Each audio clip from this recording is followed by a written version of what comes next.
Daddy? Well, there seems to be one smiling face missing around here this morning. Where's Dave? Your son-in-law got up at 6:30 this morning. What for, to close the window? Daddy, I'll have you know my husband is working. Working?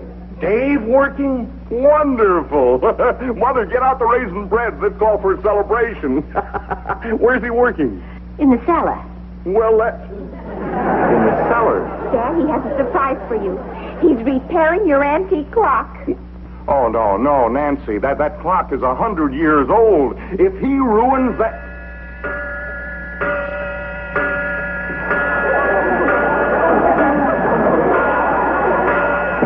There she is, Dad. As good as new. How do you like that? Oh, I never thought anybody could make that wonderful old clock run again. Oh, it was nothing. Well, how about some breakfast?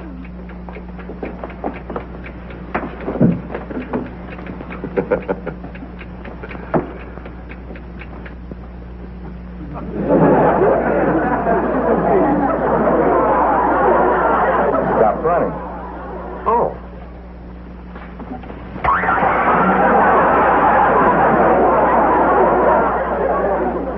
You fixed it, huh? Well. Dad, I'm sorry. I'll buy you a new one. With what? You haven't worked in months. But he tried.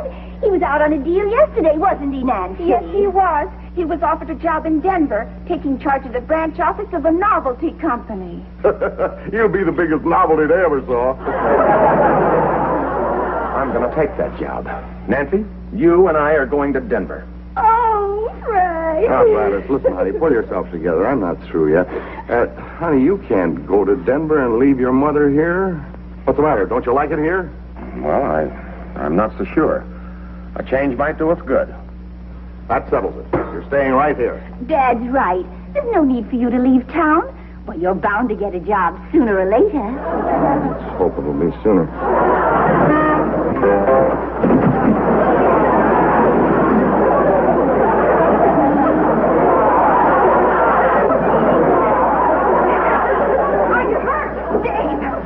Are you all right? I'm all right, honey. I'm fine.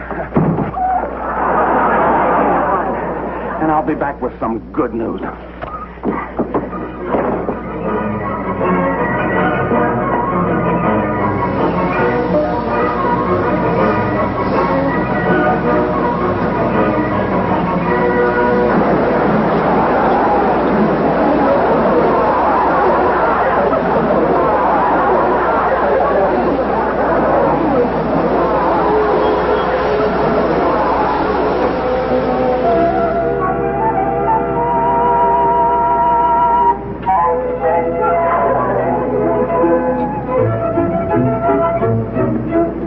I'm in a big hurry. We've got to get the car into a garage and get it fixed before my father-in-law gets home. He's not coming home this week, is he? He's coming home tonight. Oh. I don't think we can get to it. You see, this here is supposed to fit over the axle. But we can't get to it. Well, all right, so we'll hook it onto the bumper. Here. Hand me the hook. Now, you run the hoist.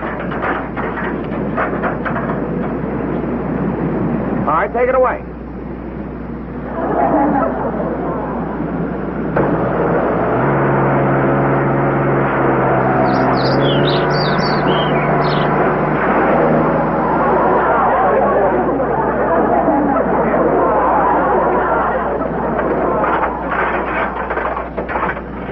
I got an idea.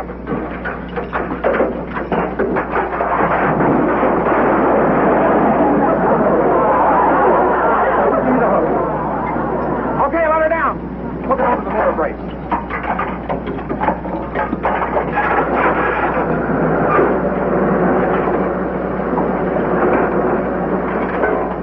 Okay, take her up.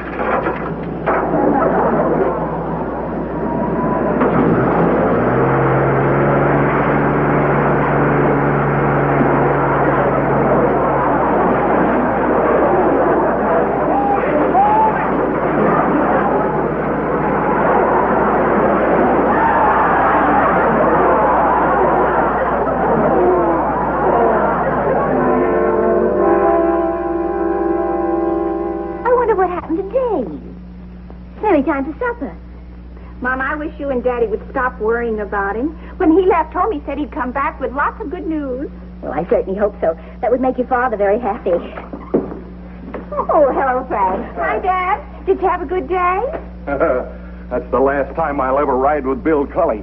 Believe it or not, the guy reads the paper while he's driving. Hi, honey. Dave, what's the matter? Here, Dad. This is all yours. Dave O'Brien, I am so proud of you. Well, $60. I'm sorry, Dad. It's all I could get.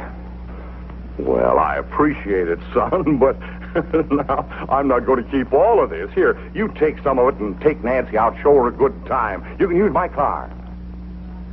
Dad, I can't use your car. Now, cut out the modesty, Dave. You're part of the family, and it's a family car. Now, you take her out, show her a good time. Mom and I'll... Wait a minute, Dad. You see, that $60 is... What about the $60? You didn't steal it, did you? No, sir. Well, then where'd you get it? I sold your car to the junk man. What's wrong with selling your car?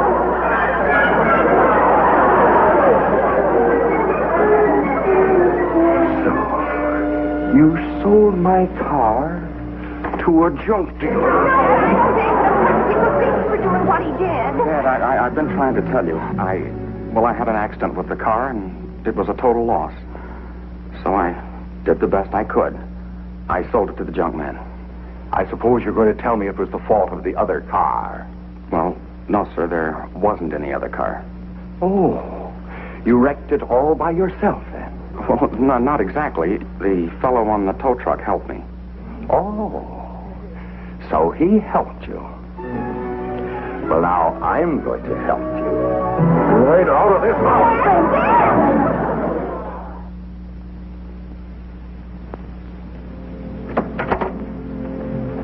Sweetheart, believe me, it's all for the best. Honey, we can't go on living like this. Your dad keeps riding me, and, well, I can't blame him. Everything I do is wrong. Oh, no, Dave. You haven't done a wrong thing in the 2 years we've been married. It's my fault. It was all my idea. We came here to live with the folks. I did it because of Mama. Oh, honey, look, I love your mom just as much as you do. And your dad, too. It's just that, well, I can't seem to get the kind of a job you want me to have in this town. Now, in Denver, I've got connections. All right. We'll go to Denver. That's my cow. it's all right here, Frank. See? It says, if the car is a total loss, the insured shall receive the sum of $518.75, payable upon proof of loss. It's really a blessing in disguise. Yeah, some blessing. How am I going to get to work tomorrow? Why don't you look on the bright side of it? Think what it will mean to have a new car and drive up to the plant. And think what Bill Cully and the boys will say. Oh, they'll just faint. My golly, Gladys, you're right. With the $518 I get from the insurance company, I can buy myself a new car. I can't wait to see Bill Cully's face when he sees me driving it. And with that money, you can buy a better car than the one you've been driving. I'll get one of those new 8-cylinder jobs, maybe, with radio and twin spotlights. Goodbye, Mom. Goodbye, Dad. But what's the meaning of this? Yeah. Where are you going? To Denver. You're going no place at all. Through no fault of your own, son. Right now, I love you. You love him? Nancy, darling, isn't it wonderful? Your dad's tickled silly that Dave wrecked the car. Aren't you, Frank? Sure. It's the best thing that ever happened. You realize, Dave, by making a total wreck of that car of mine, that the insurance company's going to pay me $518.75 in cash. So you see, everything's all right, and we want you both to stay. Oh, Dave, I'm so happy. Now we don't have to go to Denver, do we? Well, I don't know, Nancy. I'd like to stay, but, well, I wouldn't want to be a burden on anyone. Now, wait a minute, son. You're no burden. I'll admit you're a bit of a load, but... Frank! What your dad is trying to say is that everything is all right, and we do want you to stay. And I know what we can do. Daddy can take the money and buy a new car. And then on Sunday we can drive to the country and have a picnic. Yeah, I'll take Saturday off and we'll shop for a car. Oh, now, wait a minute, Dad. I've caused you enough trouble already. You know very well that Saturday's the only day you get double time. Yeah, that's right. So you can't take Saturday off. We can't afford it. But I got to get a car right away. Dad, why don't you let Dave go out and buy a new car for you? See, that's an idea. No, honey, buying a car is serious business. I'll tend to it personally. I know what I can afford. What's the matter, Daddy? Don't you trust Dave? He's only trying to help. Nancy, your dad is right. It's his money, and he should have the pleasure of buying his own car. That settles it. I'll take Saturday afternoon off, and we'll shop for the new buggy. And, Mother, you call the insurance company in the morning and tell them I got to have that money by Saturday. Yes, dear, I will. Oh, I guess I'm a lucky man to have such a wonderful family.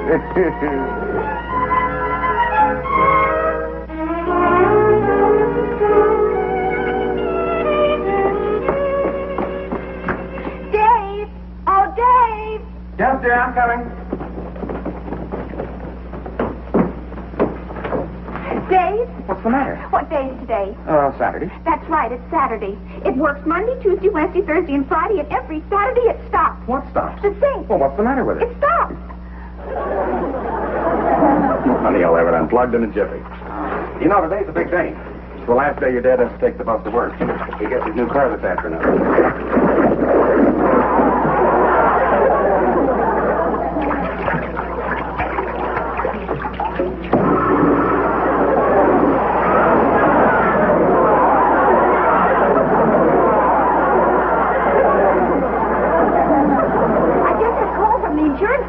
They have the cash all ready for Dad's claim, but I have to go to the downtown office to pick it up. And they close at noon on Saturday. Oh, well then, Dave, why don't you go down and pick up the money and save Mom the trip? I'll be glad to. Now, Dave, do be careful. That's a lot of money to be carrying around in your pocket. Don't worry, ma'am. I'll be armed. Fixed my gun last night. Your gun? Was it broken? Yeah, the jelly beans kept falling out of the handle. Dad, be home at 1. All right. See you later.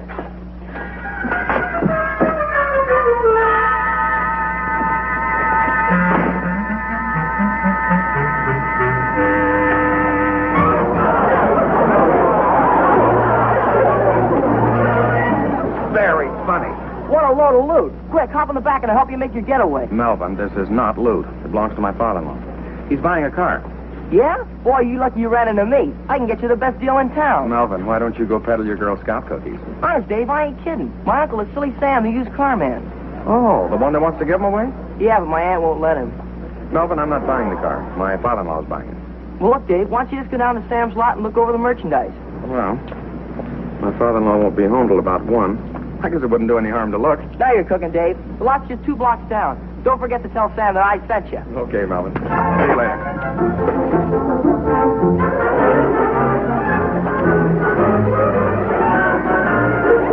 Good morning, neighbor. Morning. Can I sell you something? Well, no, I'm not buying. I'm just looking. My father-in-law's buying a car this afternoon. Oh, I'm a friend of your nephew, Melvin's. Well, friend of Melvin's, eh? Well, that practically makes you one of the family. Now, it'd be a nice car for your father-in-law. Yeah, but I think my father-in-law would prefer a convertible. You see, his last car was a convertible. Everybody wants convertibles when I'm loaded with hard tops. Happens every summer. Then in the winter, when I'm loaded with convertibles, everybody wants hard tops. You, say he's buying a car this afternoon, eh? Yeah, I got the money right here. Picked it up from the insurance company. Well, cash deal, eh? My friend, maybe I can do something for you. Oh, Clifford! Calling the sales manager, Mr. Carlichli. Will you excuse me for just a moment, please? Sure. Yes, Sam? Did that convertible come over from the junkyard yet? Yeah, it's on the back lot. Looks pretty sharp, too. You'd never know there was a scratch on it. Good. Have it wheeled in here right away. Okay. Well, now, neighbor, maybe I can do something for you. Good. Now, you just put your phone number on the pad. Then, if a convertible comes in, which I doubt, I'll give you a call. We have a waiting list on convertibles as long as you're on, but seeing as you're a friend of Melvin's, I'll give you first crack. Now, in case your father-in-law should change his mind about a convertible, here's a very economical job to operate. Yeah, runs on soft coal.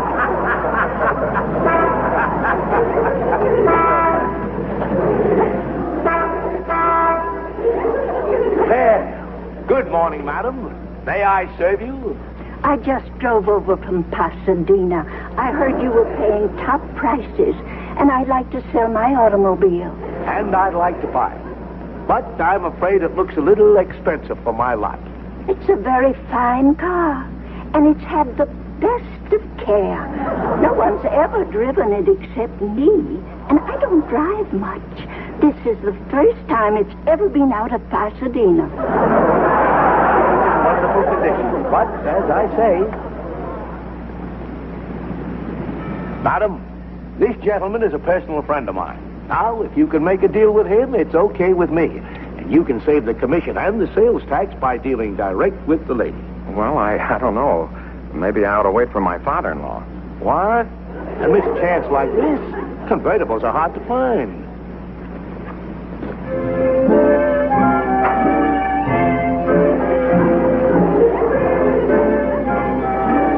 How much would you want for the car? I'd like to get $600. Well, I'm sure it's worth it, but I've only got $500.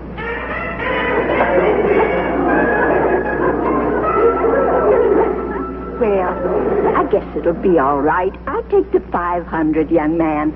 I like your face. I've got a bill of sale form right here. Now, madam, if you just sign your name on the bottom there. Thank you. And you, sir, right there. That's it.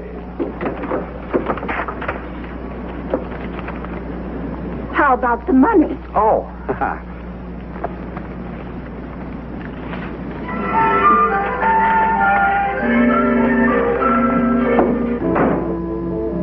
Well, thanks again, and thank you, ma'am, and good luck. Young man, I want to warn you. Those brakes are a little tricky. No, don't you worry about them. You can have them adjusted for $1. Well, I'll fix them myself when I get home. Goodbye.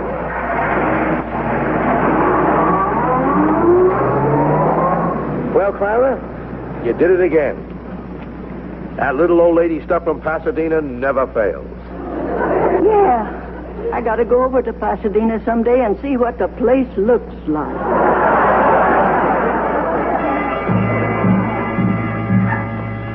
Well, I sure hope Dad won't be sore. Why should he be? It's a beautiful car. And you got it so cheap, Dave. Yeah, and I've still got $18 left for the insurance money. It looks a little like Dad's old car. That ought to please him. So long, Fred. Thanks for the lift.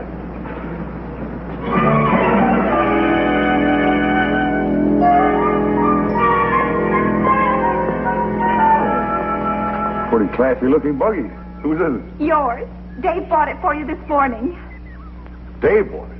I thought I was going to buy my own car. Well, I know, Dad, but it was such a bargain I couldn't resist it. Now, Oh, look. now, Daddy, why don't you look at it first before you get mad at Dave? Mom and I think it's beautiful.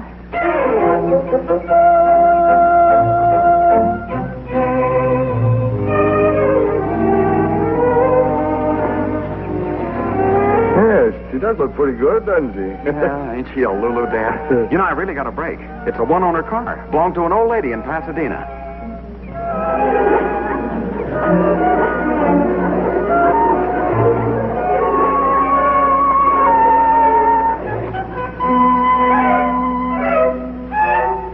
Did these belong to the old lady from Pasadena, too? Your old tent. This is your old car with a new paint job. Now, if you don't mind, I'll drive my new car in the garage.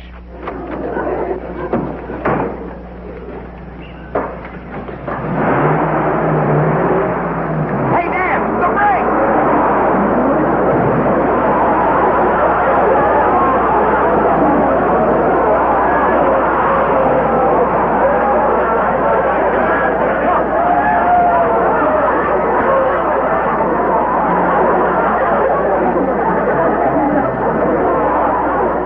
Honey, you're really going to love it in Denver. I hope so.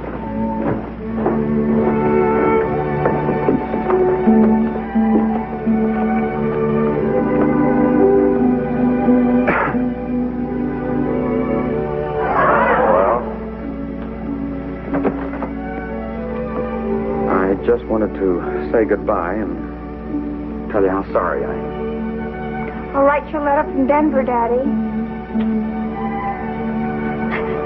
There's enough food in here to last you always. Thank you, Mama. Oh, baby, my baby.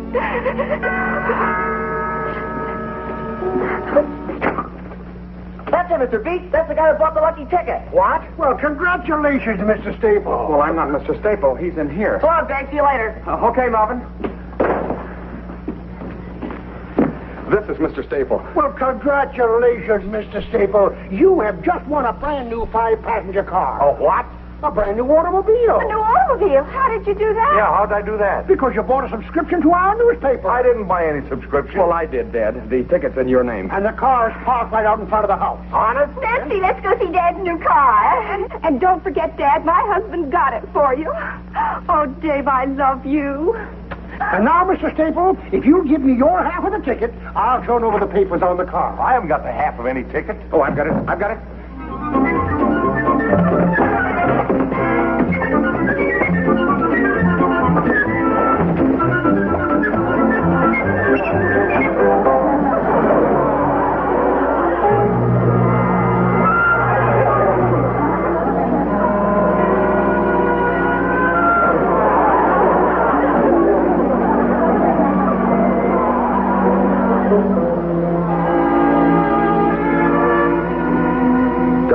Tell me you haven't got the other half of that ticket. Well, Dad, I had it when I was packing upstairs. That's it! I got it! Oh, Dave, you're wonderful. Sit down. Here you are, sir. And here you are, sir. Thank you. And goodbye.